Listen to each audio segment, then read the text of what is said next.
আচ্ছা মাঝে মধ্যে হয় না এই কালকে থেকে আমি সব ছেড়ে দিব, কালকে থেকে আমি 5 ওয়াক্ত নামাজ পড়বো, এগুলো বাদ ওগুলো বাদ ওগুলো বাদ, হয় না?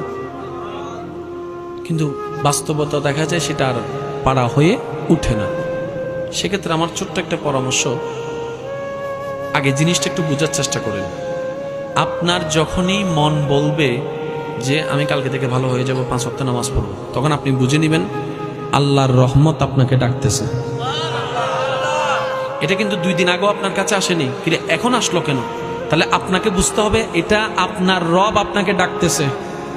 মা গাররাকা বিরাব্বিকাল কারীম, বান্দা আয়। কারণ রব তো সরাসরি কারোর সাথে কথা বলবে না, রব কি করে ওই অন্তরের মধ্যে জানাই দেয়, বান্দা মা গাররাকা বিরাব্বিকাল কারীম আয়।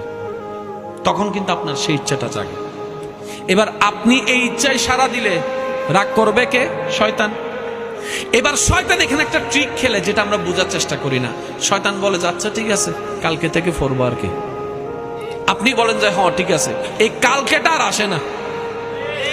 শয়তান ভালো করে জানে এরে যদি কোন রকম বুলাইয়া কালকে পর্যন্ত বলাইতে পারি, তাহলে কাল আর আমি আসতে দিব না, কারণ এখনের ফিলিং আর কালকে থাকবে না। আপনার আমার করণীয় হচ্ছে এখন মন চাচ্ছে এখন নামাজে দাঁড়ায় যাব, ফরজ নামাজ না থাকলে নফলে দাঁড়ায় যাব, কোরআন তেলাওয়াতে করে যাব, দেখবেন যে আপনার কাজ হয়ে যাবে। সুবহানাল্লাহ। অনেক ভাই বোনেরা 5 ওয়াক্ত নামাজ ধরতে চায়, তো তারা চিন্তা করে কি ফজর থেকে শুরু করব। এবার ফজর যখন ঘুমের মধ্যে চলে যাই, চোখ খুলে যখন দেখে 9টা 10টা 11টা হয়ে গেছে, ফজর আর পড়তে পারে নাই, এবার তার মনটা কেমন জানে, ফজর পড়তে পারি নাই, জোহর কেমনে পড়বো। আচ্ছা তা কালকে থেকে আবার, এই কাল কিন্তু আর আসে।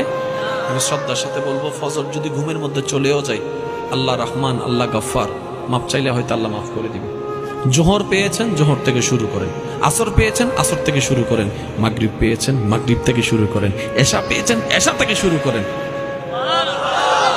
যেটা গিয়েছে ওইটা থাক, যেটা আছে সামনে ওটা থেকে শুরু করেন।